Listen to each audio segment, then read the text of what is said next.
Okay, Adam, go. Hello everyone and welcome back to our fourth stream on the channel Islam Unmasked.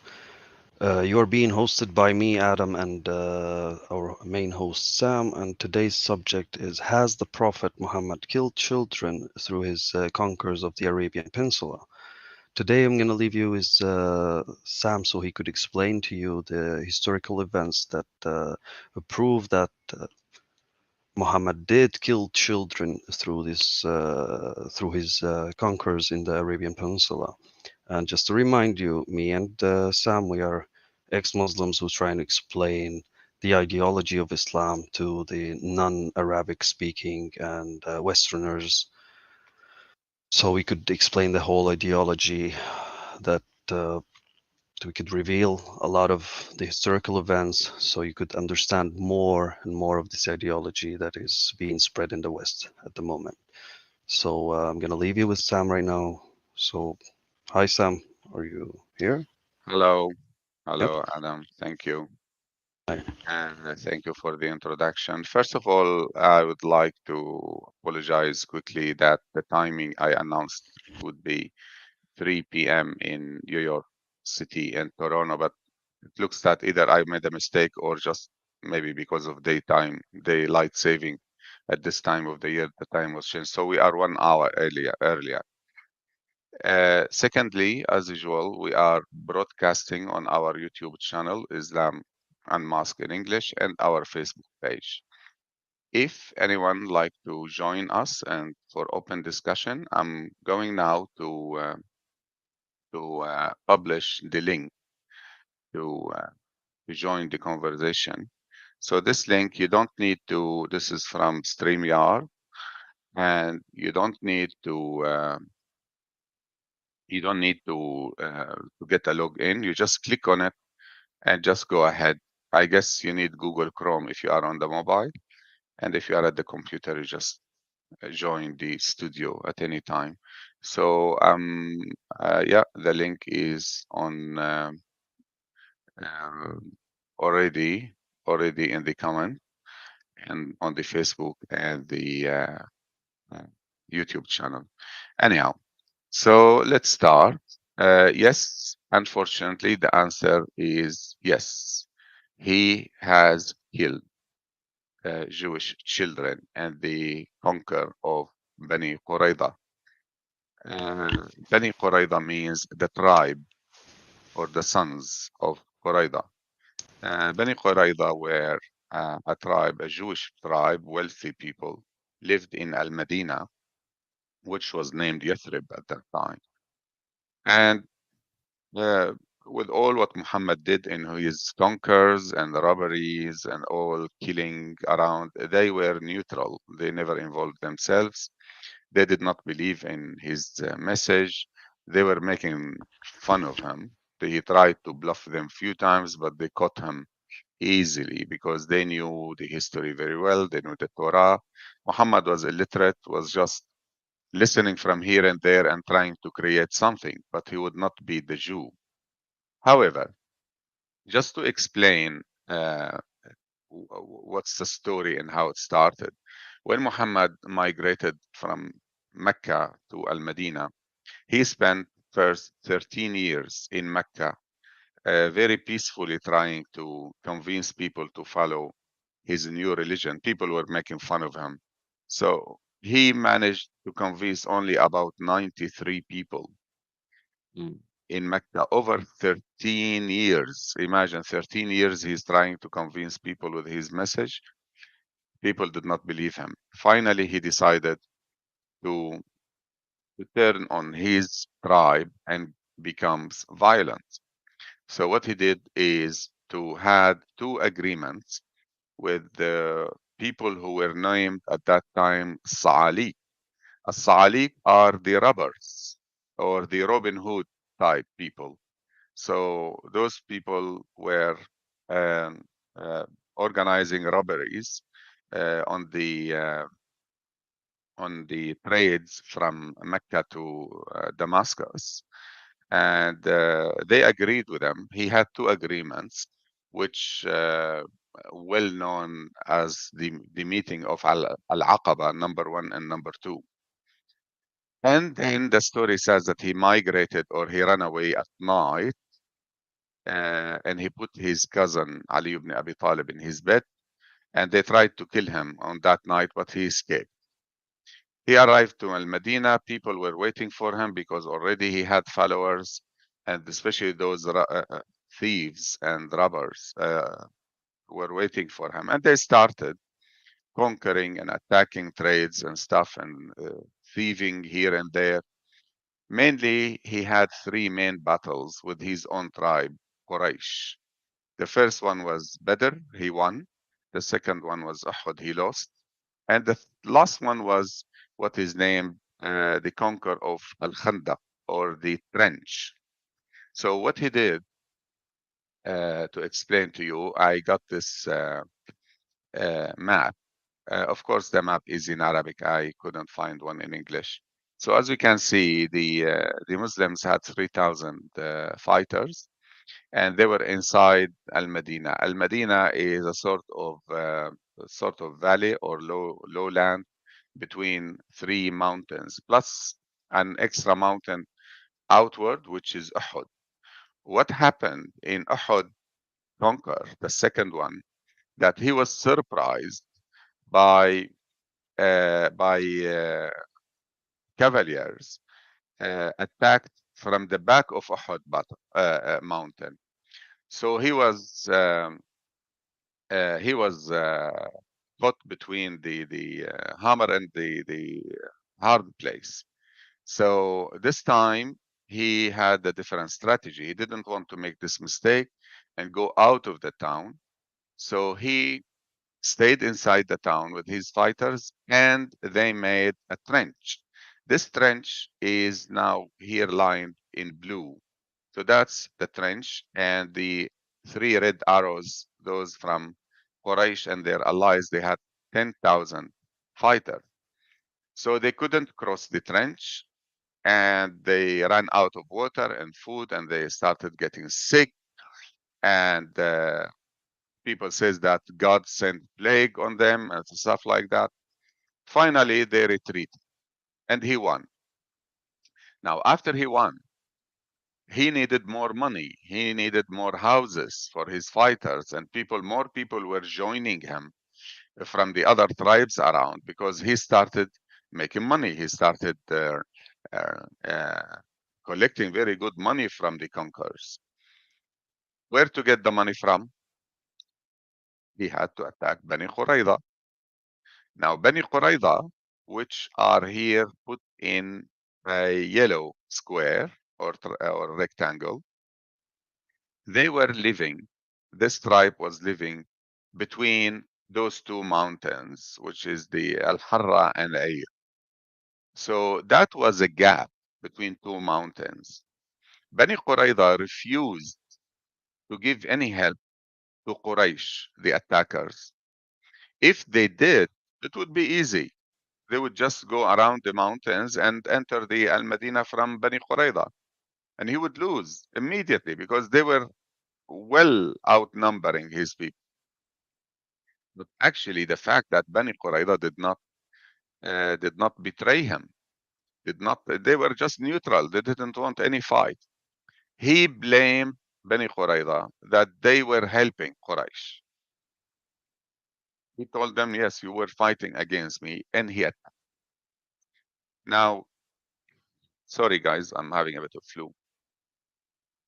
According to the Islamic story, that actually Bani Qurayza didn't fight.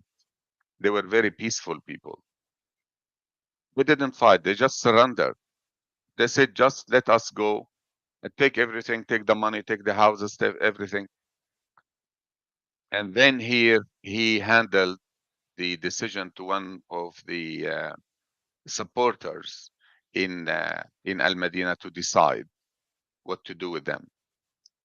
And the decision was to kill every adult of males, all adult males to be killed, and to take the children and the women as slaves. That was the decision. And of course, take houses, everything.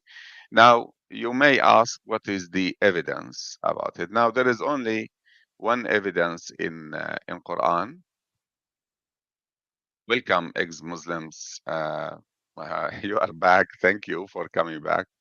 We are just finishing the story, and then we will let you in.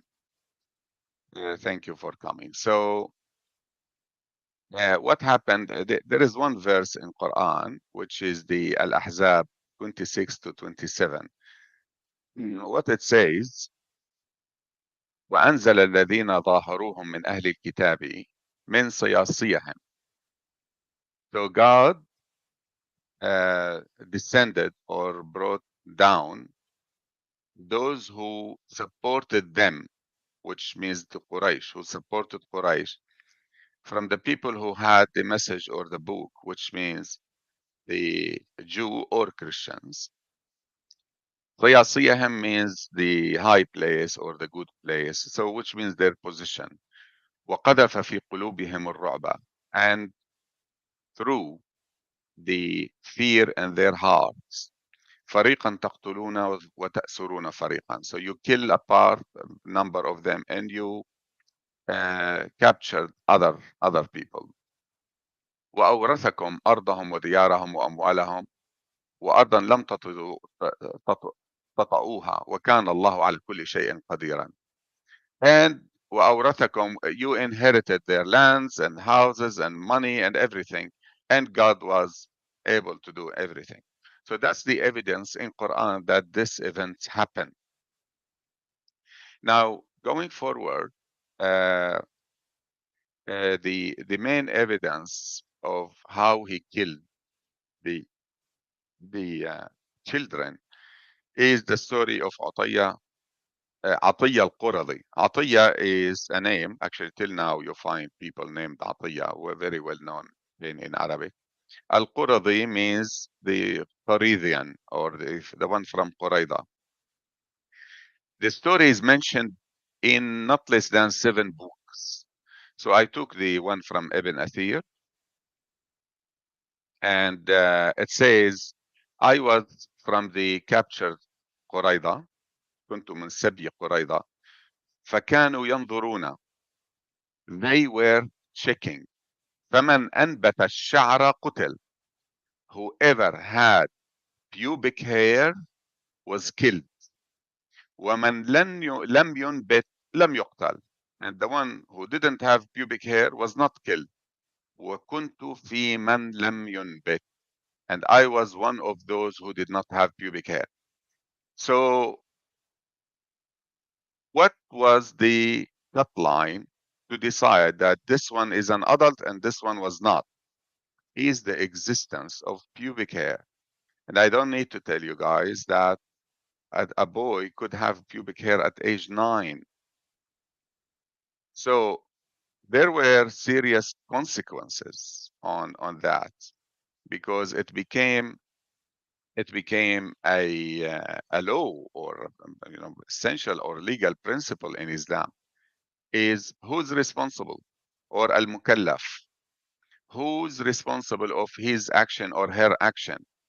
So what Muhammad said, that everyone is responsible but 3 can be excused: the sleeping till he wakes up, the boy till he wet dream, and the crazy till he get mind. So the boy till he wet dream, so till he ejaculate at night, of course, having a sort of sexual dream, which I guess every single man on planet had some of that. Uh, so, but of course you can't ask, or you can't make sure if this boy already wet dreamed or not. How can you know? He decided that he would know by checking the pubic hair. Simple. When he started killing everyone, of course it was beheading. So people are tied in the back of the, have their hands tied in their back, and they just with the sword they cut in what hit they cut the head. And the story said that he traded women for pagan people to get weapons. So those women were Jew who believed in God, or from Ahl al-Kitab, or people who had the book. He traded them. He sold them to pagan people just to get weapons. And the other very obvious evidence that who's responsible to pray, or who can be punished not to pray. Probably people don't know that punishment of not praying in Islam is to be killed, by the way. Exactly. So what the story says that Muhammad said, "Muru abna'akum bis-salati wa hum abna'u sab'in." Order, instruct your children to pray when they are 7 years old. وَاضْرُبُوهُمْ عَلَيْهَا وَهُمْ أَبْنَاءُ عَشْرٍ. And beat them for it when they are 10. وَفَرِّقُوا بَيْنَهُمْ فِي الْمَضَاجِعِ. And prevent them from sleeping together. And Adam actually corrected me that not only in bed, even in rooms.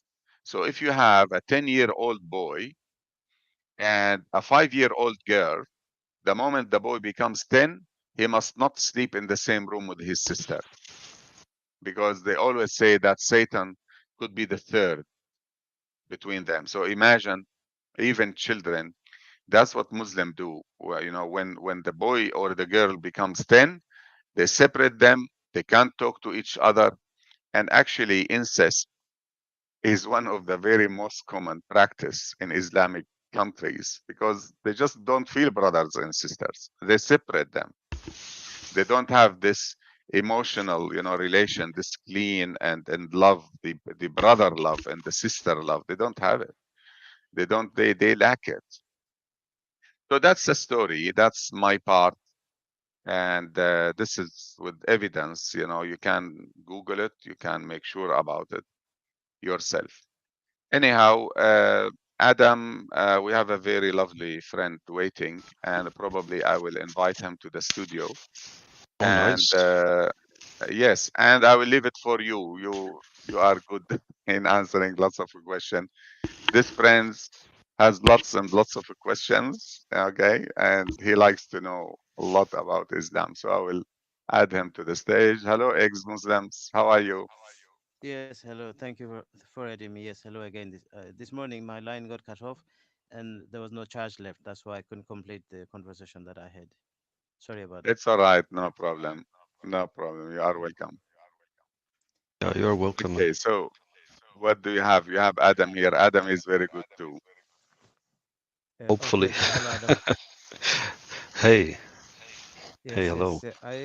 I was trying to, well, in other lives, English speaking lives, I'm trying to slowly dissect the Quran and Arabic word by word. The Quran that was revealed in chronological order. The surah, the stupidity of the surah that is called "Iqra bismi rabbika alladhi khalaq." I think this morning touched on this, if I'm not mistaken, Sam. Uh, Mhm. Yes, you did. Did Yeah. I? Yes. I started by saying "Iqra" means read when there was no document, no book, or nothing like that. So would it not be a madman asking an illiterate man read, read, read when the madman and the illiterate man says I can't read, but still the madman is pushing him read, read, read. How stupid that is. And also, if there is no evidence, no dalil, no document, no book, what is there to read? The alternative word I was saying, that would it not have been right to say yatlu, recite, or yukarriru, repeat after me, or recite? That's something that you have recited previously. Do you not think those two words would have been more appropriate than iqra? Sorry. Question is, I'm sorry, I'm hearing a bit of echo of myself, but I'll try to. All right. So your The question question is, question is, instead of the word iqra bismi rabbika alladhi khalaq, this iqra, the appropriate word should have been yatlu or yukarriru. Yatlu means recite, or yukarriru means repeat. Yeah, that's true. Okay, moving on to the next. خلق الإنسان من علق. This alaq is a leech. So in Makkah, I've been to Makkah myself for Hajj twice, and there is no greenery, there is no shrubs, or there is no trees that was a leech can be found. Leech is only available in tropical weather and tropical countries. So where did Muhammad find leech? And he says a man has been created from a leech. Leech is one of those insect or animal. I think it's insect that sucks blood out of people and animals. Yeah, that's true. Uh, they there was like a Greek man. I'm not sure what was his name. Who wrote about all the. I'm sorry, I'm hearing a bit of my. All right. He wrote how the child, how the feces, how the feces is uh, grows inside the woman's womb, and there is also a surah in the Quran how to describe the same thing. And Muhammad was quoting from many sources at his time, from the Greek mythology and the Greek science. So I believe that was the source of the word Allah, Mhm. if I And May then I in remember. may the I may I comment if you don't mind, Yeah, guys? sure, sure, sure. Uh, there are two issues here that the Mikki Quran, which rhymes, those which rhymes, it is believed now that it was translated from original Assyrian transcript. So again, we come back to the complex subject that Quran itself was written after Muhammad, and it was written in the Abbasi time. So we don't have any evidence of whatsoever of the Muhammad's life till at least 120 years after he died. So those information, all those things were written in Iraq or Syria, where people knew everything. When he talks about, zaytun, the olives, of course they had no olives there. And he talks about the grape, they had no grape. Plus, Muhammad himself was traveling to Damascus when he was married to Khadija for 20 years. He was a trader who goes to Syria and comes back, where it was believed that he met a monk. This monk was named Buhaira. Buhaira was an historian, Christian, as I told you, ex-Muslim before, in our first talk, that those people who were Jew and converted to Christianity, and they did not believe Jesus was a God and the Son of God, and he learned a lot from there. So that's why you find in Quran, especially in the Mecca Quran, you will find lots of references to even Hippocrates, which Adam was mentioning, who first described the evolution of the fetus, and then he brought it to Quran, and which is very funny that the fetus first gets skeleton and then the flesh comes on the skeleton. Yeah, And and I mean, now, if you ask, yeah, and Muslim believes it was a miracle. They believe it was Mhm. right. It's a disaster. and exactly While if you, yeah. So when they yeah, yes, translated Adam. also like من يعمل مثقال ذرة خيرا يرى ومن يعمل مثقال ذرة شرا يرى. Who Sharran yara. do a small thing as an atom. They translated ذرة, which in Arabic he mentioned when you hold a sand, each sand of it they call it like a ذرة. Mm. So they Yeah, translated dharra it into English originally into is atom. wheat. Yeah, Yeah, is the grain. Is the yeah, grain. the Dharra grain. in Arabic is the grain. So when the Western people, Western scientists, discovered the atom, they translated the atom as dharra. Then they said, God mentioned that in Quran.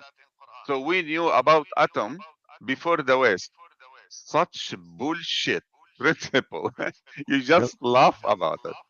Yep. You just laugh about it. And that's Yeah. how they bluff people. That's how Forgive they me. bluff people. They change black to white and white to black.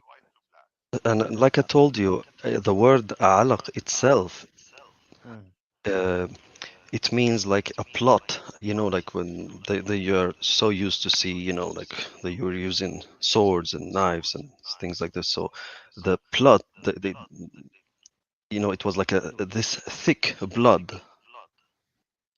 You know what I mean? brother, Yeah, sorry yeah, to that's disagree alaq with you. also, alaqa. Yeah, If you it if was if mentioned in many other surahs where he says, uh, I'm not sure what was the ayah, but it was when he says, فخلقنا العلقة مضغة خلقنا الإنسان Yeah, من yeah, سلالة that's من طين the ثم جعلناه yeah, that's نطفة the في evolution قرار. of the fetus. Yes, Yeah. that's the evolution So of fetus.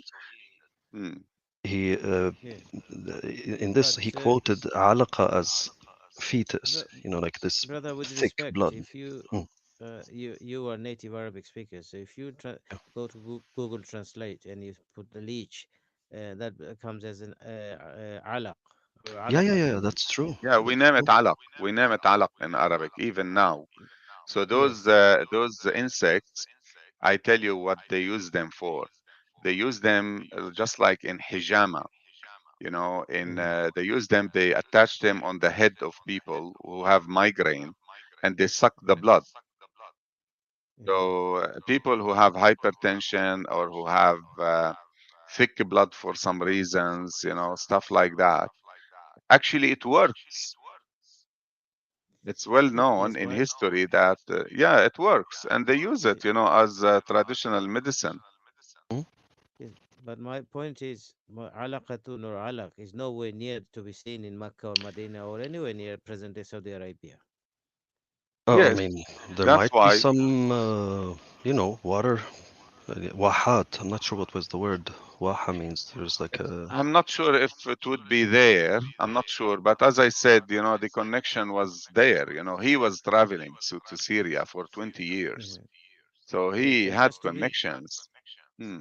Just to be clear, I'm from a tropical country, and there are two types of leeches. One is waterborne, which stays inside the water, and one is land-based, which stays on the trees and grasses and all that. The water-based one is really thick and big, whereas the grass-based leech is very small and skinny. Mhm. Mm. Okay. So in the same surah, Surah Iqra Bismi, if you go to ayat number 5, we say Alladhi allama bil qalam. So Iqra Bismi, God is ordering Muhammad to read, but he was a prophet for 23 years. He could not read. Then at the same in the same ayah, surah, he says Alladhi allama bil qalam, who has taught you by the pen. And he again, after 23 years of prophethood, he didn't know how to write. He didn't even know how to sign.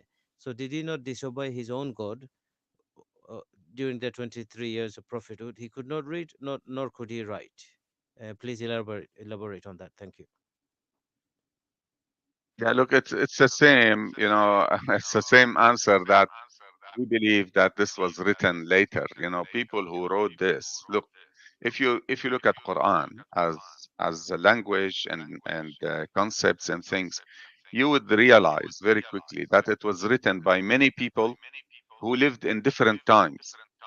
Mhm, So the Islamic story that he got all that when he was in Mecca and Al-Madina has no support at all. You know, no logical, no archaeological, no scientific, nothing. mhm, So, of course, those talks, if you try to go in details, you will find it very silly. mhm, Actually, there was, it's not coming to my mind now that uh, if I remember now while we are talking, when maybe Adam, you can help me. Uh, it says that, you know, in the creation, actually, it was mistaken that something was created before something else, you know. So those, no one would dare to argue about them. You would be killed that time. While as you said, it says اقرأ اقرأ باسم ربك الذي خلق خلق الإنسان من علق اقرأ وربك الأكرم الذي علم بالقلم علم الإنسان ما لم يعلم. So who had the pen at that time? You know, they Mm-hmm. didn't have it. Sure. They didn't have it. That's true. And that's one of And the big contradictions in Quran. I mean, there's more in to that. Arabic, Uh, each word uh, can have many, many meanings. For example, the word ayn, it might mhm, mean your eye, and it might mean yourself, and it might mean it has a lot of like عين الشيء, like it means yes, observing the Heart, thing. I mean, it the can heart have of the things. Yeah. yeah, it yes, can but have many, I many meanings. Adam, brother, I hate to disagree with you here. You may say it has one word may have many different meanings. Yes, but this was later on added when the Arabic language was developed gradually. But during the time of Muhammad, there was no dictionary or lexicon or proper list of the words and its meanings. So later on, in order to beautify Islam, they added these new definitions year by year, and then after each and every rulers came in. Uh, Am I Yeah. right? Okay. Of course, Let me give you even more shocking information. Okay. When they wrote the very first transcript, they used only 17 letters because they did not have dots. Mm, So they used the Assyrian transcript to write Arabic. And then, not less than 120 or 130 years after, they started here creating the Arab language. For example, Al Hamza. Ah, ah, this did not exist at all in Muhammad's time. This was created by Al Khalil ibn Ahmad al Farahidi, who lived 170 years after Muhammad. So the fact that in Muhammad time there was no Arabic, it was a sort of dialects, dialects all around Arabia. And the mother language was the Assyrian. Aramic was the slang language in the area. And all those, like now, most people don't realize that lots of words used in Arabic are actually Assyrian and Aramean and Aramic. So mhm, Arabic language was created nearly 170 years after the very first transcripts of Quran, let's say, sure. to correct it. Mhm. It was If I created may, in a way to suit Quran, but it failed because Quran, as I said, is a bad translation of a Syrian book when it comes to the Makki Quran. Now, when it goes to the Madani Quran, here is the disaster. Madani Quran is a very bad language mm, and very silly, very, very silly. For example, in Surah Al-Ahzab, when it says that you can eat from your father's house, from your house, do you need God to tell you that you can eat from your house? mhm. I think that Al-Ahzab, Yes. uh, لا حرج عليكم أن تأكلوا من بيوتكم. Wait, let me Google it Hatta quickly. buyutikum. I think I know where you're coming from. But before you go into this ayat, if I can add a bit more regarding the development of the Arabic language, I'm sure you heard Hmm, of the name Hazzaz bin Yusuf. He was the man who yes, added harakat, dots. nuqta, Yeah, dots, and then and the yeah, what do you call full stops. And before that, yeah. they never had the ayat numbering system. They never had the dots, or nor did they have harakat. So That's the true. Quran, yes, yes. So without Hazzaz bin Yusuf, Quran still would be illegible. What's the word? Illegible or something like that. That it cannot be read universally. Only those who were around at that time can only read. I think it Yes, was and would what's the word, make a big الدؤلي difference. who No, no. Abu al-Aswad al-Du'ali was just ex-Muslim is absolutely correct. The one who dotted the Quran was Al-Hajjaj ibn Yusuf al-Saqafi. okay. Yeah, Yeah. Yes, Al-Hajjaj ibn Yusuf al-Thaqafi. uh, can you now imagine the nightmare people had at that time without proper, the dots and the harakat? Anyone can make up anything. Even Yeah, when yeah, they made, absolutely. even when they added the dots, there are many signs that they made mistakes. Hmm. Okay, But this takes us to a very. I will give you more information here, my friend. Now there is a new researcher. This researcher is Syrian, who's a Syrian. Okay, he's a Syrian from Damascus named Luxembourg. Now Luxembourg was called 20 or 30 years back by another writer in Lebanon who was the first to bring up the story of the priest Waraqa ibn Nawfal and his relation with Muhammad. And he wrote few books. The first one was Qis wa Nabi, a priest and a prophet, which was like an earthquake in that time. I read the book. I read the book in 1984. So he had few problems that he couldn't understand many words in Quran. So he asked this guy, Luxembourg, who was a researcher. He told him, "Can you read those words for me?" He said, "Yes, because those words are Assyrian." So those people who translated the original transcripts, they were trying to read Assyrian words in Arabic. For example, in English, if you read the word executive, okay, and you give it to a Frenchman, he will read it executive, you know? So it's might be the same meaning, but the pronunciation is completely different. Now, the disaster, one of the very famous problems now in Quran, no, but the current Quran now, there are two stories, Hafs and Warsh. Hafs in Saudi Arabia and Warsh in the Morocco and Algeria. There is a verse where there was a difference between inda and ibad. Inda and ibad are written, if you write them without dotting, they are the same. But putting the dots on them change the whole meaning. If Yeah, it's inda al-Rahman or ibad al-Rahman.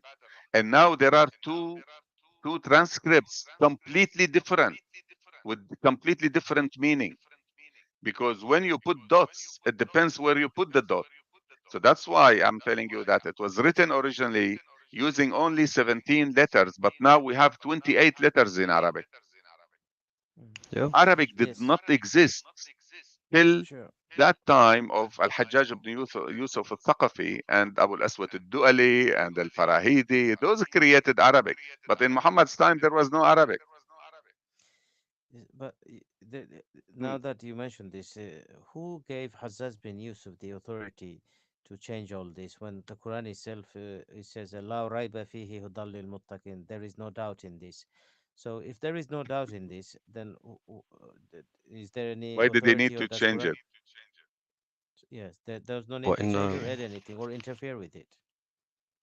that's one Well, of the that's one. most Yeah. debates that I have with Muslims. Like when they say, "وَإِنَّا نَزَّلْنَا الذِّكْرَ وَإِنَّا لَهُ لَحَافِظُونَ," and I tell them like, since God, we have.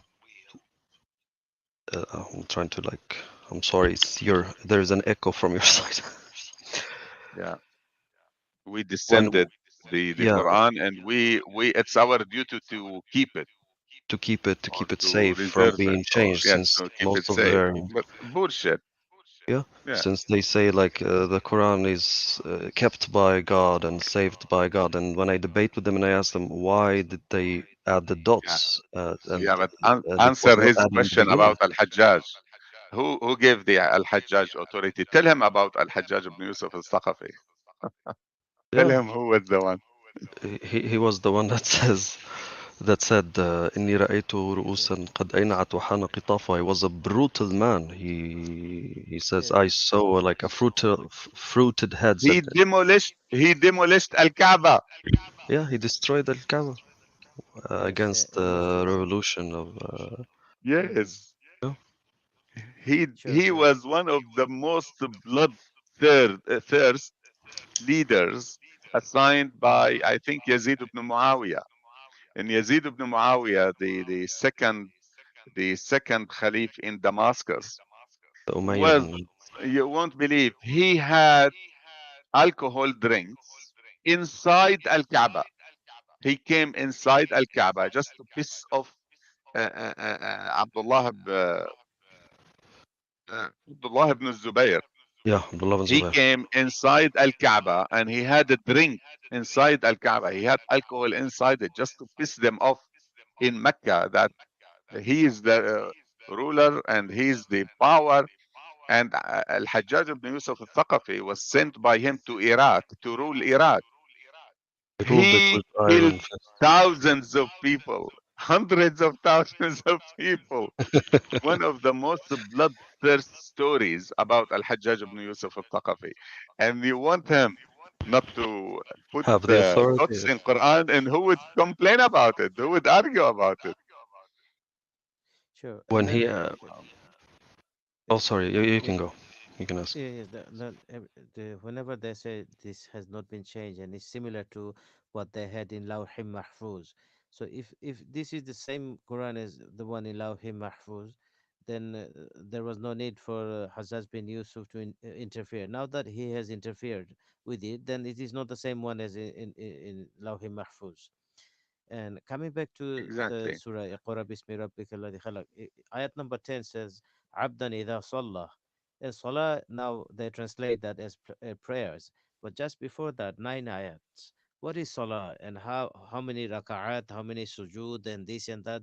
There is no mention of it. And suddenly you have Abdan idha sallah. Can you elaborate on that, please? I mean, You, they used to pray to the Allah to Azza wa Manat, the mm, Quraysh statues that they were uh, praying to the gods through. So praying, I think it was a practice that was at that time. Yeah, but what kind of praying is it? Do you have to do ruku, or do you have to go bow down? Do you have to touch your head? There is no mention of it. yeah, In the I Quran tell you, itself, I answer this question for you. yeah, please. There is no mention in prayer in Quran at all. The story, as I tried to tell you, that in Al-Isra and Mi'raj, when Muhammad flew from Mecca to Jerusalem on the flying mule, he went to God and he met all prophets while he was going up from sky to sky until he reached the seventh sky and he saw God. So God told them that you have to pray 50 times a day. And he came back to Moses and he said, that's what he told me. He said, no, no, no, no, 50 is too much. Go negotiate back with him. So he came back to him and said, God, it's too much. Cut back on it. So he cut back maybe to 10 or 20. And then he said, okay. And while he was going back to earth, also met Moses again. And Moses told him, no, no, no, no, go back and tell him, no, we can't do that. Give Your us people will discount. not handle 50, 20 times to Yes, pray 20 times a day. yes. And then God finally, after negotiation, agreed to have 5 prayers a day. This is the only story in Islamic literature about prayer. It is not Yes. mentioned in Quran. It's not mentioned how many times you have to do sujood and ruku' and those things. What is believed, and till now very obvious, that he took all those from as-sabi'ah, because as-sabi'ah they do wudu before prayer, and actually even Jew pray before wash before prayer. Muhammad did not bring anything new, nothing. He just snatched from here and there, and put them together and created new religion. But he did not actually bring anything from him. And now you find Muslims, they tell you, no, I don't believe in hadith. I believe only in Quran because hadith is lots of rubbish in it. Say, no, no, we believe those the Quran is. Okay, you believe only in Quran. Can you show me where the prayer in Quran? There is no prayer in Quran. The only time prayer is mentioned is about 83 times. So wa aqimu salah wa atuz zakah. Yeah, but Salah is how? mentioned. Yes. Yeah, but how? How Yes. pray? How you pray? Nothing. No. No idea. You No. just We go know pray. Pray how nothing I about pray. the prayers from the Quran. All the rules of prayers comes from the Hadith. Yeah, Mm, all came from yes. hadith. And the Mm, story is from Al-Mi'raj. Al-Mi'raj to sky, it's the same story of Zarathustra because Zarathustra also flew to God using a flying camel. So the story is in the in Zarathustra area and the Persian religions.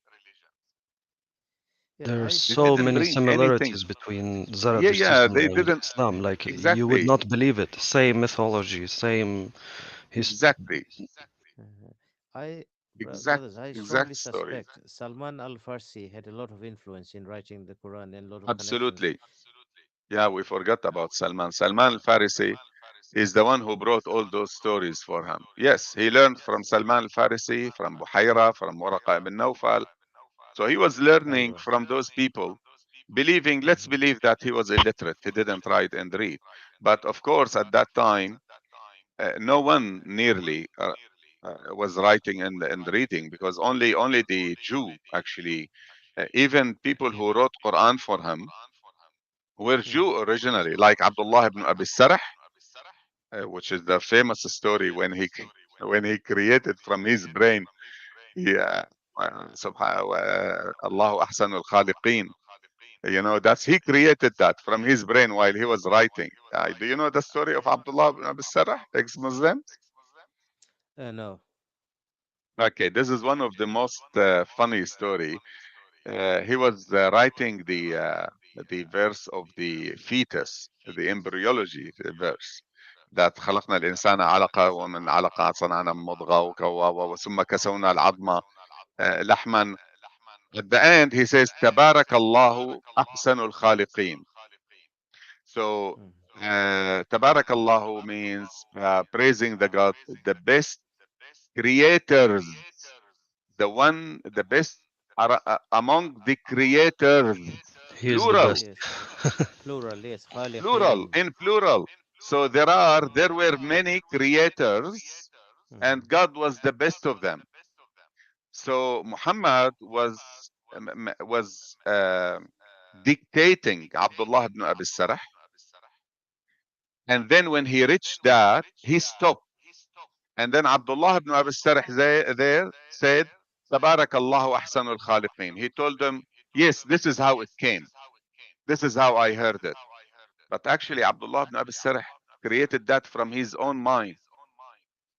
What he did, Yes. he escaped from Al-Madina to Mecca and told everyone that I bluffed Muhammad and I told them I created it and he believed it and put it in Quran. So he was a liar. Mm. The Quran is bullshit. Now Yeah. when Muhammad occupied Mecca back, when he entered Mecca, he wanted to kill him by any means. He named 7 people and said those people kill them even if they are hanging on the curtains or the cover of Al-Kaaba. Curtains At of the that Kaaba. time, if you want to kill someone and this one doesn't wants to escape killing, he would go and hold on the curtains or the cover of Al-Kaaba. And people cannot kill someone who's holding the cover of Al-Kaaba. He told people, kill those 7 people, even if they hung on the Al-Kaaba. Now, Abdullah ibn Abi Sarh was very lucky because he was the brother in nursing of Uthman ibn Affan. So Uthman ibn Affan, one of his Muhammad's bestie, and who was the third Khalif after Abu Bakr and Umar, came Uthman ibn Affan. Uthman ibn Affan brought Abdullah ibn Abi Sarh to Muhammad and told him, look, friend, this is my brother. Please forgive him.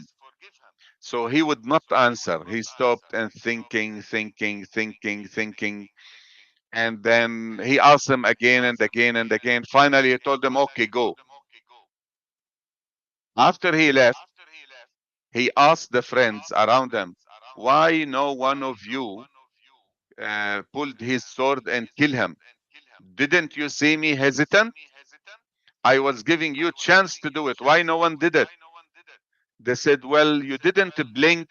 You didn't, give us a sign. He said, no, I am prophet. Can't do that.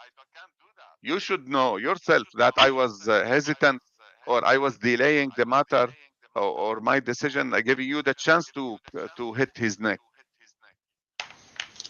That's how he was dealing with people. So Abdullah ibn Abi Sarh created the verse from his mind because Muhammad could not write. Uh, Uh, Yeah. That's yes, one of the most famous story in Actually, Islamic history. ex-Muslim, I don't. Mm. yeah. Go ahead. there is something called the prose of the priest. Have you ever heard of it? No.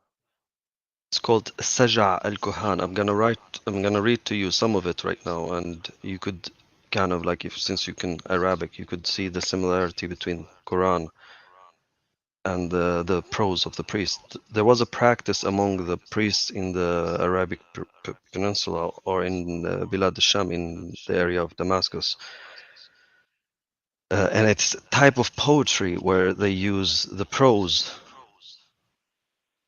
I mean, prose and poetry, they're two different things, but they were like competing between each other, like Mm. the Suk of Awqaz. For example, when one of the examples, it says, "والشفق والغسق والفلق إذا اتسق ما أنبأك به لحق يوم يجمع فيه الدولون والدخرون يسعد فيه المحسنون ويشقى فيه المسيئون بل بعده بحين أكثر من 60 أو 70 يمضين من السنين ثم يقتلون ويخرجون منها هاربين ورب السماء والأرض وما بينهما من رفع وخفض إنما أنبأك به لحق ما فيه أمض." It was a type of prose that they were using at Rhyming. that time. Yeah, Yeah, rhyming. it's like the Yeah. rhymes, and most of it's so similar to the Quran that I was shocked when I read about it. Even better. Even Yeah, better. even better. Better language. Mm.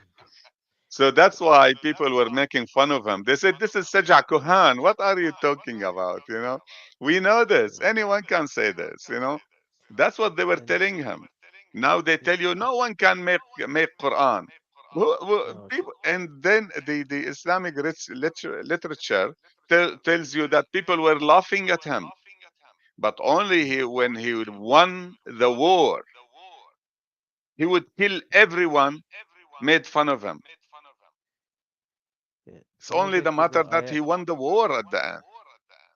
Sure, sure, He wrote brother. the Coming back history. to yes, the foolishness of the word Tabarakallahu ahsanul khaliqin. Tabarakallah, blessed be or blessing him. I mean, who am I to bless God? God should be blessing us. Yeah, when you say Inna Allah like God is praying for the Prophet. Whose God is praying for? Yeah, sallallahu Jesus. alayhi wasallam. Yusalluna ala How God nabi. pray for the Prophet? How? إن الله والملائكة يصلون على النبي يا أيها الذين آمنوا صلوا عليه وسلم تسليما. Yeah. So the Prophet is more important than God because God pray for him. If And I as you can know, you complete cannot, the as a Muslim, you cannot mention the word Muhammad without saying sallallahu alayhi wasallam. but Salah is a prayer. Salah is a prayer as they pray. The going bowing down and everything. So why should my prayer be going to Muhammad? Because he is God Because he's the God. Okay. of the religion itself. I mean, To He's complete the most the story of narcissistic personality in history.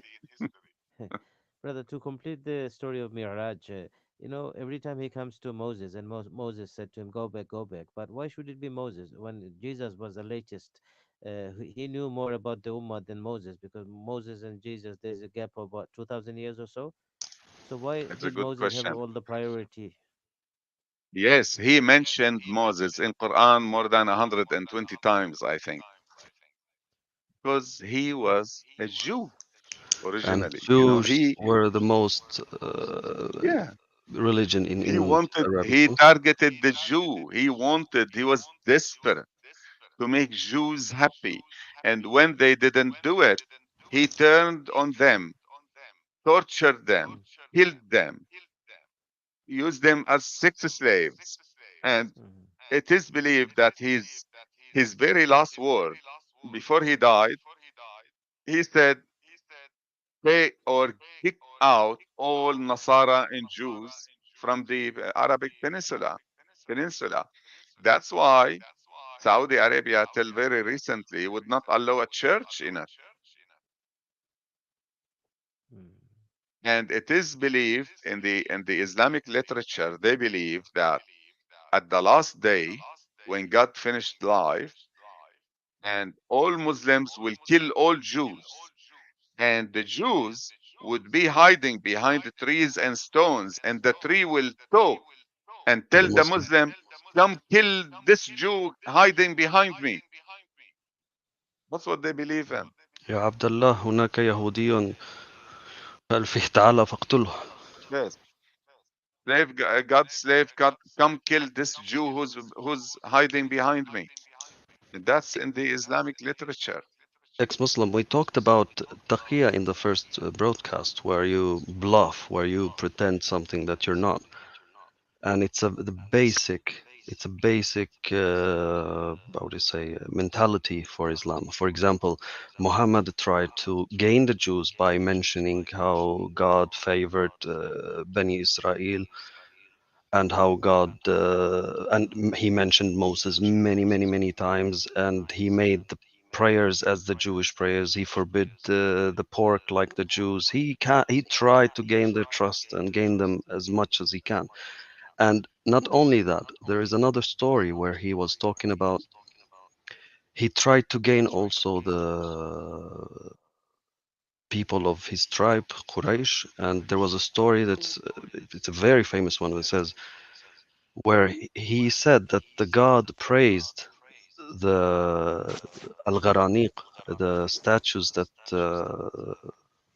Quraysh was تلك praying for. الغرانيق العلا تلك وَإِنَّ الغرانيق شَفَاعَتَهَا العلا لَتُرْتَجَى. وأنها شفاعة لترتضى.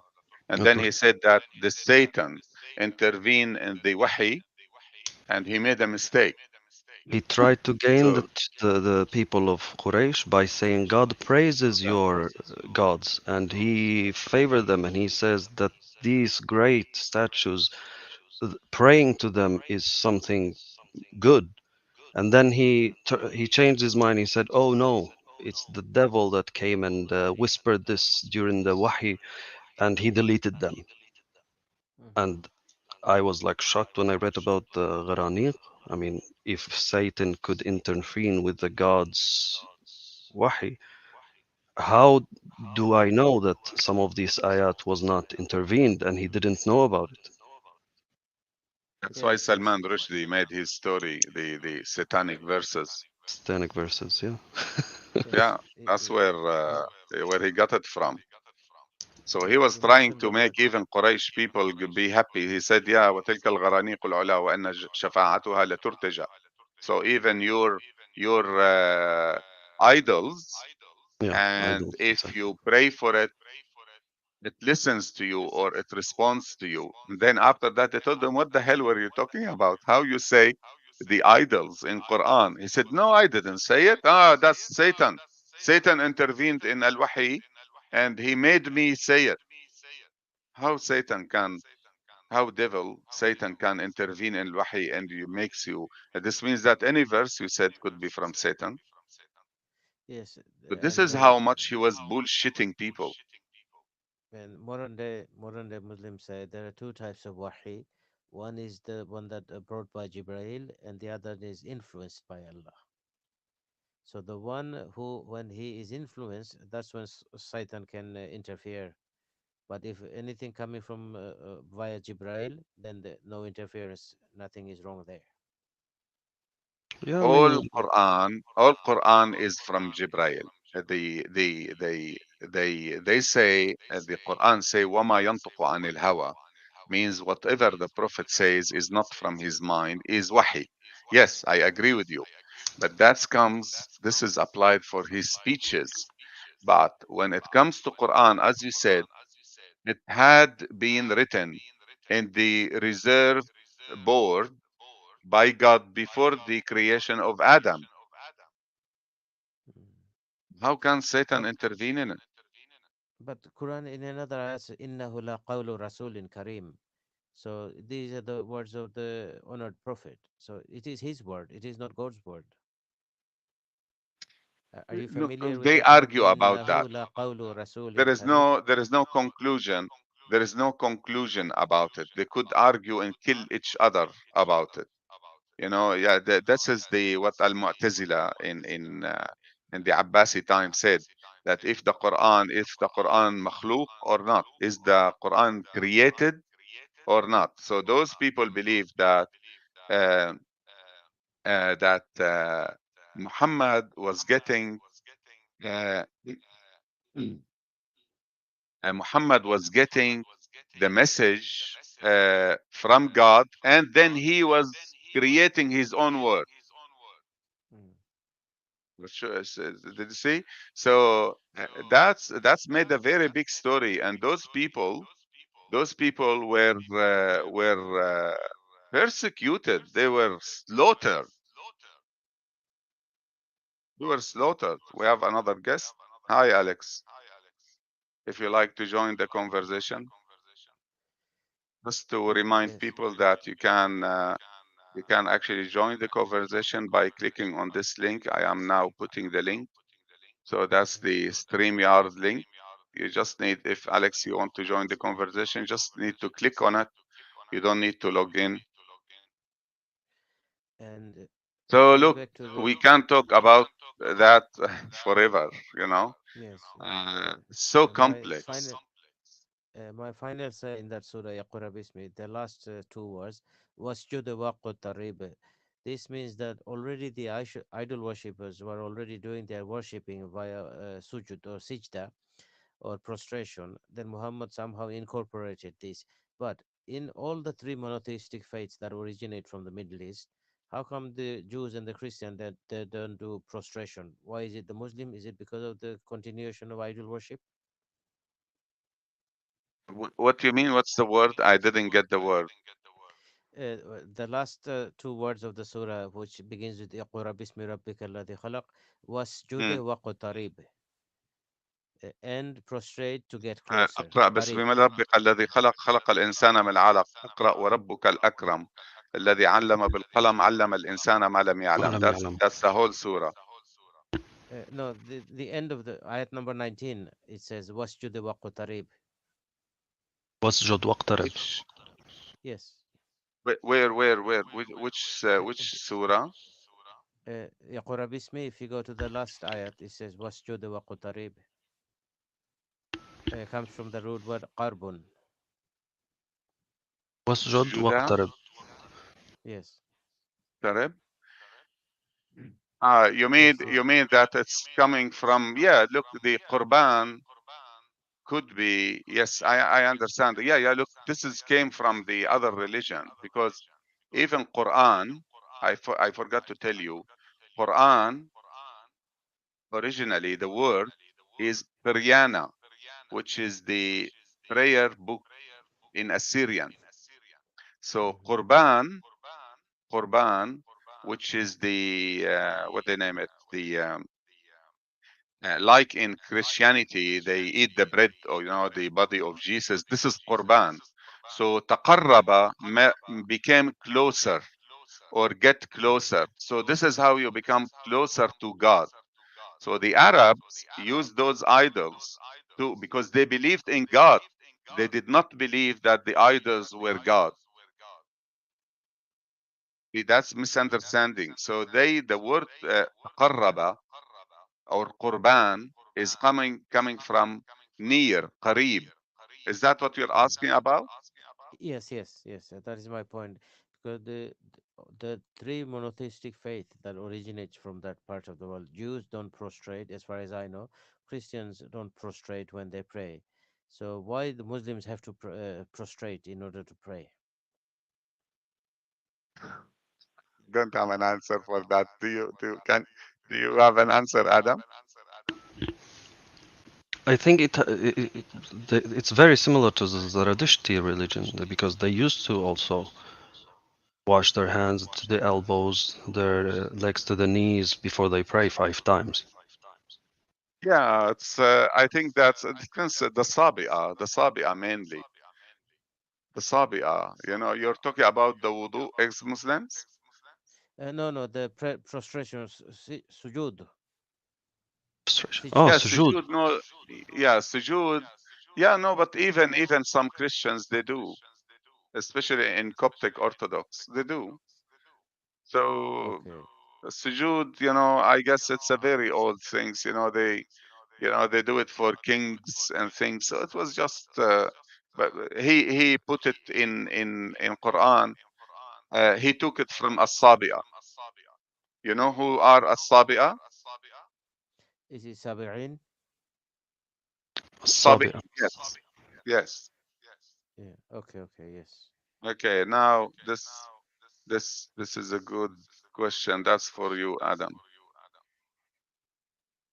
Oh, Oh hi my Al. God. Why Hamas killed children when they invaded Israel on the 7th of October? Oh, You actually, answer this question. the subject, I mean, our video kind of answered that in the beginning, but yeah, we can talk about it actually. There is an absolute hatred towards Jews in Islam, and one of the signs of the Judgment Day that I'm sorry, I'm ex-Muslim. I'm gonna mute you because just a second. Yes, yeah, the echo disappeared. Yeah, there is a lot of hatred in Islam towards Judaism, and one of the most biggest signs of the Judgment Day to the Muslims is when the Judgment Day is there. The biggest sign is that the stones and the rocks start pointing the Jews to the Muslims for them to be killed, and they are one of the main enemies to Islam. So Hamas is very committed to the religion, and they are practicing Islam in the correct way, I might say, according to them. Which is the correct way, unfortunately, for whoever believe in this religion. You have to hate the Jews, and you demonize them, and it doesn't matter if it's young or old or just an infidel that you have to kill. That's how they believe. Brother, with respect, this is not a religion. It's a cult. It's a death cult. A religion should be love, universal love for mankind. But there is not a single ayat in the Quran that says love mankind unconditionally. So why are you calling it a religion? Why not call it a death cult as it is? Uh, Look, whenever you follow Islam and you really commit yourself to Islam, there are two ways, whether you become an atheist or you become a fanatic. The ones that stand in the middle, who really doesn't know Islam, are the biggest problem in the modern days because they stand between the modern world and the fanatics. Because how can, I mean, let's say you live in a Western country and somebody just turned into Sam, Islam and he's Sam, I apologize because I have to go. all right, Adam. All Just right, Santor. yeah. Look, I will wait for 1 minute just to make sure there is no problem in the system after I leave the studio. What ex-Muslim is telling you that Islam is not a religion; it's a fascist ideology. Cult means a sort of religious organization or political organization or like a gang. So this is the word cult, Yeah, not yeah, I know what religion. cult means, but I mean, Yeah. So. That's what he's. I will leave it. I will leave it for you guys. I will leave the studio so you continue the conversation. But I have to go. Okay. So, but All I right. will wait for 1 minute just to make sure if there is any problem. Then I will log in back and see what we can do. Okay. I will So contact you if anything happens. So yeah. have your phone Okay. next to you. Okay. So All right. okay. See you, ex-Muslims. Look, we will be back. We'll be back maybe in 3 weeks. I'm not sure. We are very busy professionals, so we are trying our best, but we are really very busy. Okay. Bye bye. Bye bye. Bye bye. Yeah, Bye, Sam.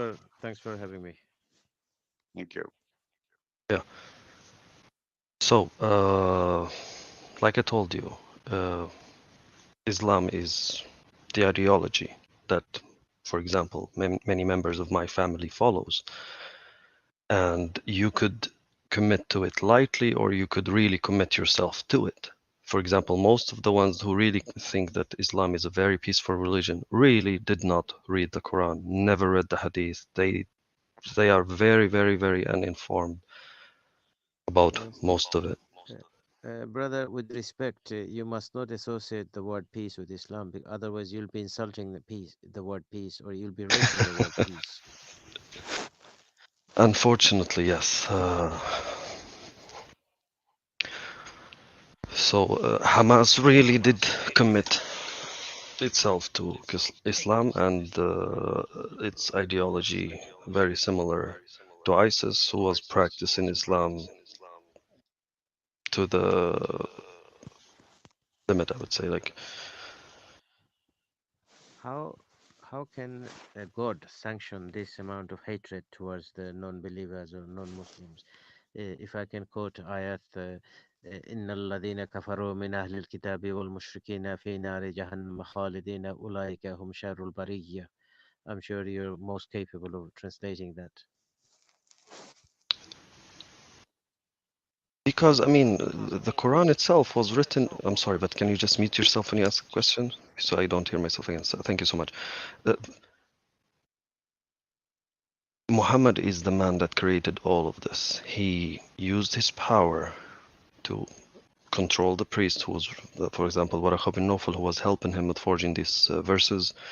I would say since Waraq bin Nawfal was a priest and he was very familiar with the prose of the priests, the Saja al-Kuhan, and he welded all the religion to his personality, and he was a narcissistic person. I mean, the ones who disagree with him, the ones who he would just wipe them out. He would just kill them. He'll find any excuse to kill them.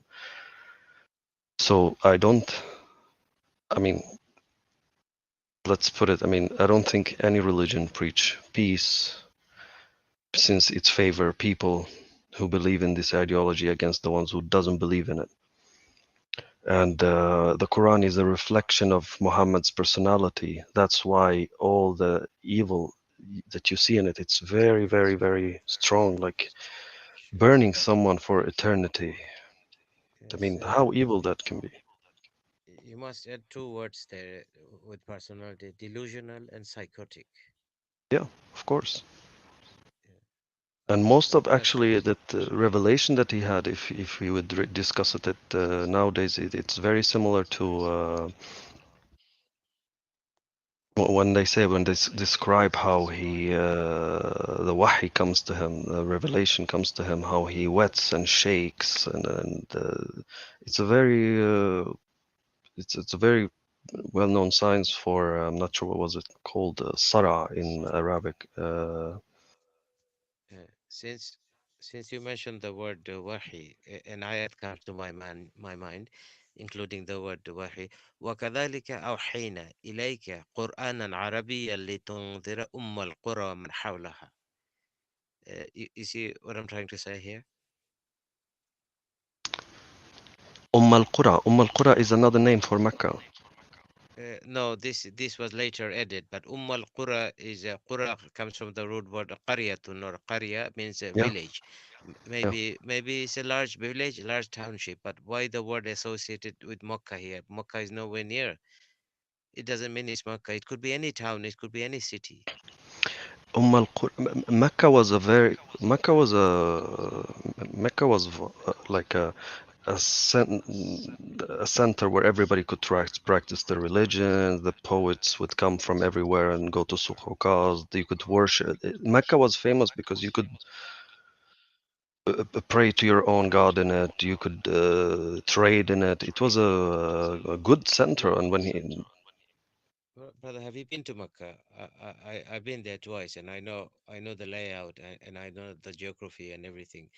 It was never a place for all this. It's just made up. It is surrounded by big hills and mountains, and there is just one way, which is in Al Misfala. That's the only way people could get in and out at that time. But now there are so many roads.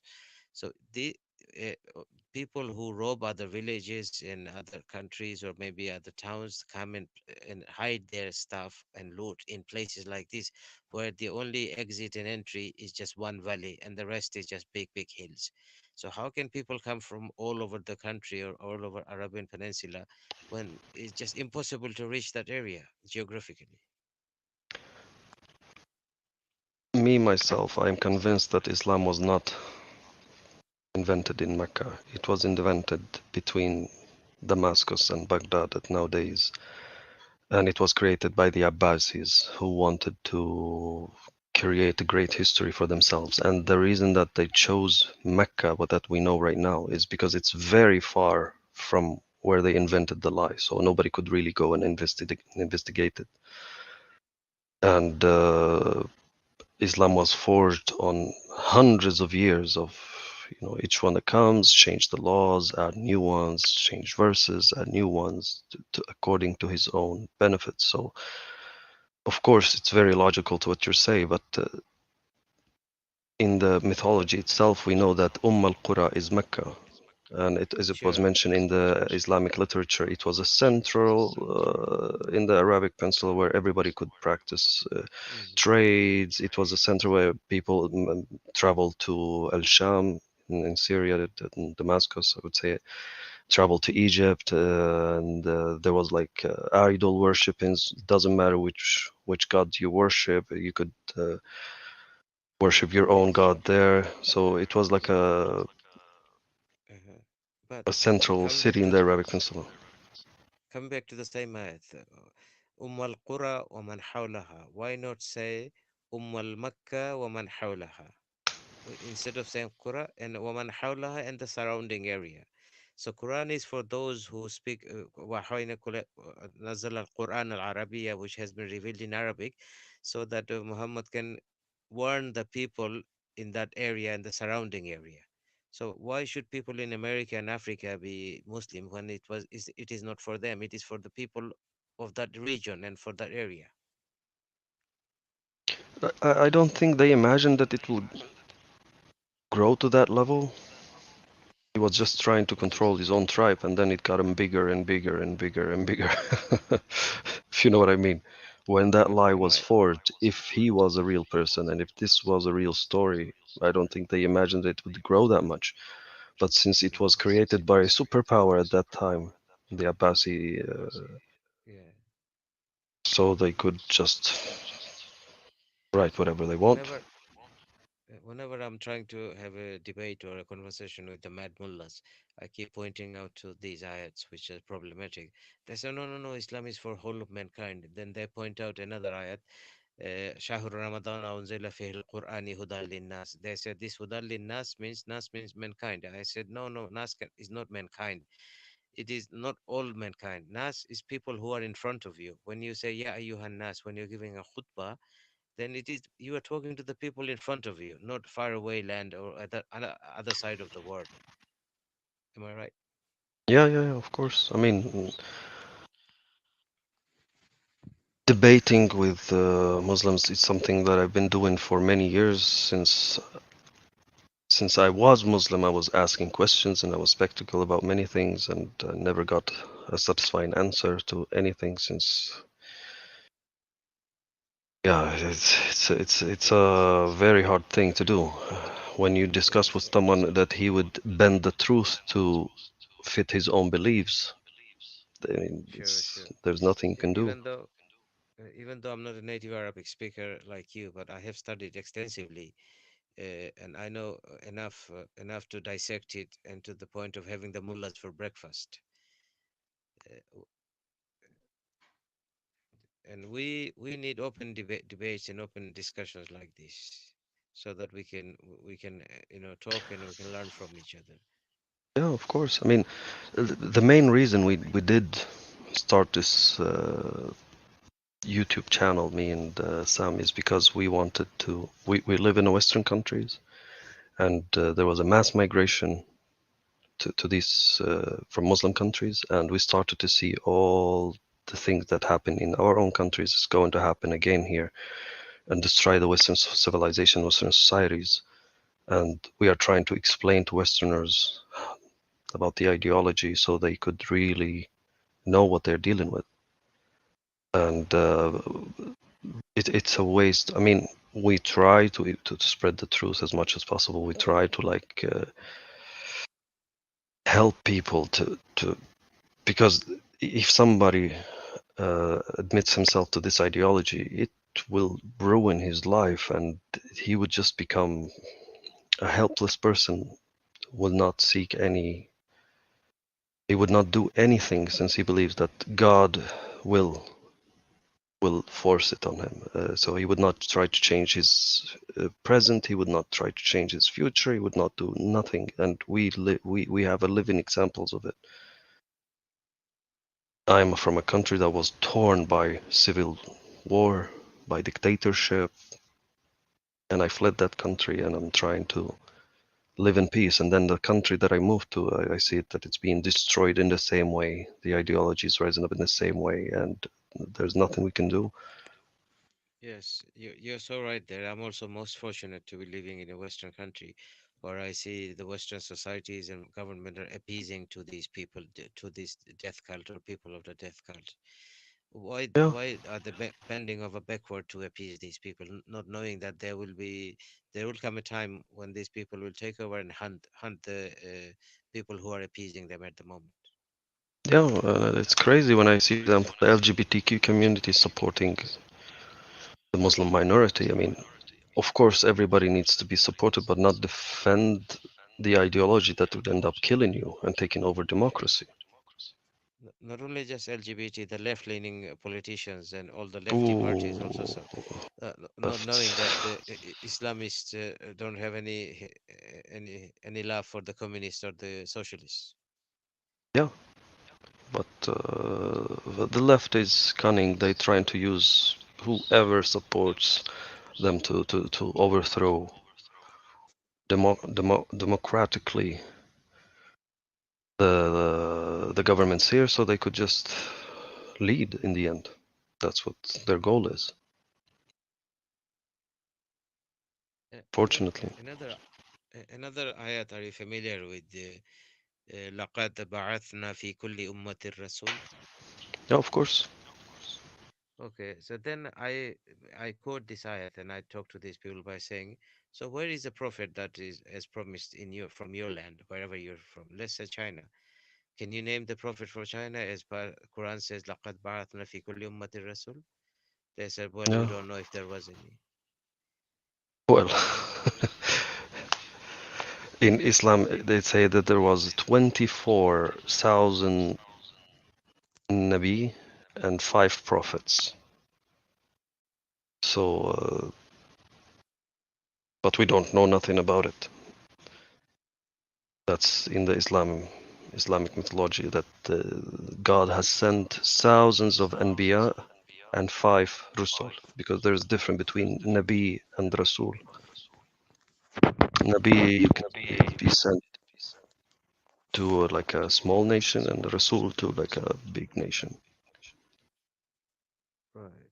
But how can Saudi Arabia, present day, at that time it wasn't called Saudi Arabia, be a big nation when you had China and India and other big, what you call, empires? So there was no empire in Saudi Arabia, modern day Saudi Arabia. So how is that a big nation? Yeah, if you're gonna go into the illogical things, you could dig thousands of it, and we will never have the time to discuss all of this unlogical Right. reasoning that they're using. I mean, of course.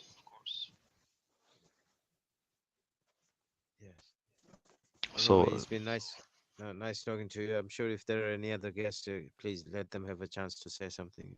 I don't thank want you to so cut much you for off. joining us. You have reached our conversation. I'm really happy, and we will try to like talk about the same subjects. Like for example, when Alex has asked a very good question that is very related to our uh, subject today, that if the Prophet has killed children and if what Hamas did was connected to the Prophet did. So yeah, Yeah. Yes, the other brother said something regarding pubic hair.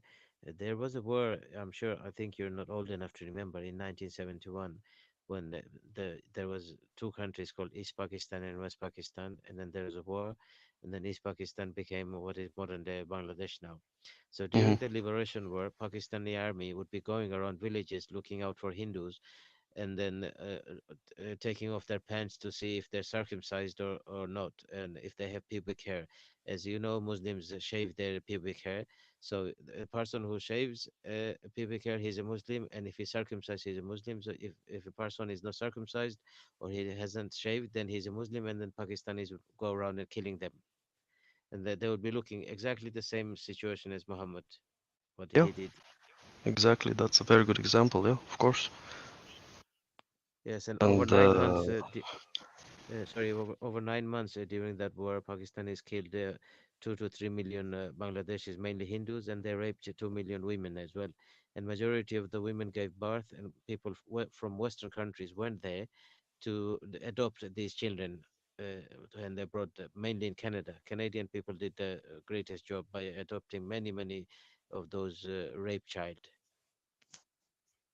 what a sad story. Oh, And then there were Muslim brothers killing each other. I mean, look at Syria itself. I mean, you could see whenever the state has been awakened, become weak, that's when the people submit themselves to this ideology. This is the ideology that forge and rule. So, yeah, you would see that you would see this practice in any Muslim country that has a failed state. That's what,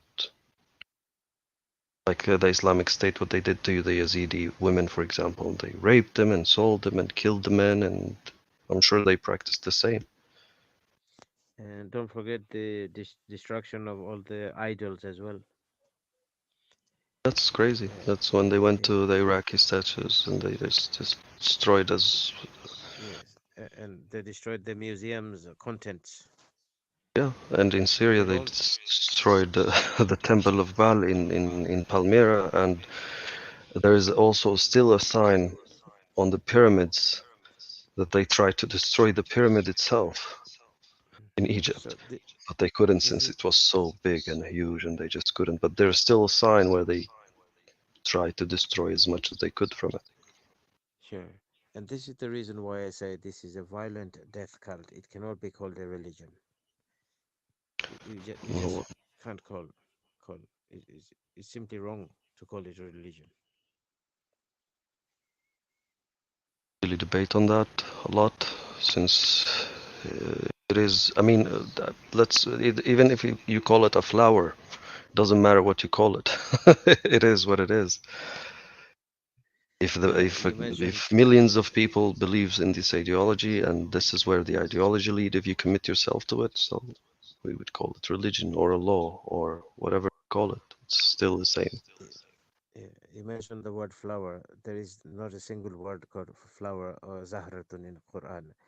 And but there is something similar to this in thumma kuli min kulli thamarat.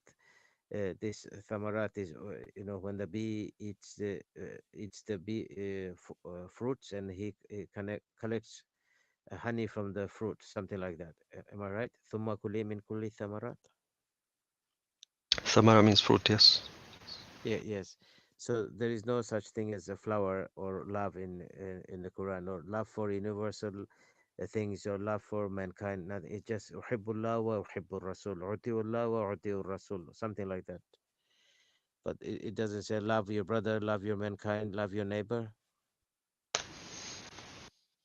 Well, that's how it's supposed to be. For example, look at you. You seem like you have really investigated and read a lot, and you call yourself an ex-Muslim now. So, like I told you, if you dig deep enough, whether you turn into an atheist or an ex-Muslim or a fanatic, and I'm really happy that you are on the good side of these results. Yes, I have read extensively, like I said, and dissected to the point that it just crumbles in front of me. I can destroy the very foundation of it. That's great. Anyone with a spectacle mind would read Hmm. more. He would It's, really reach it's very this. simple. You just have to you just have to apply logic and analytics. That these are the two things. If you apply it, then everything crumbles. Yeah, Hmm.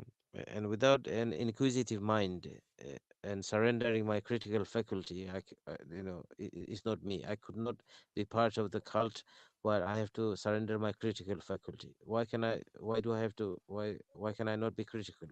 Why can I not be inquisitive? Why can I not be yeah. skeptic?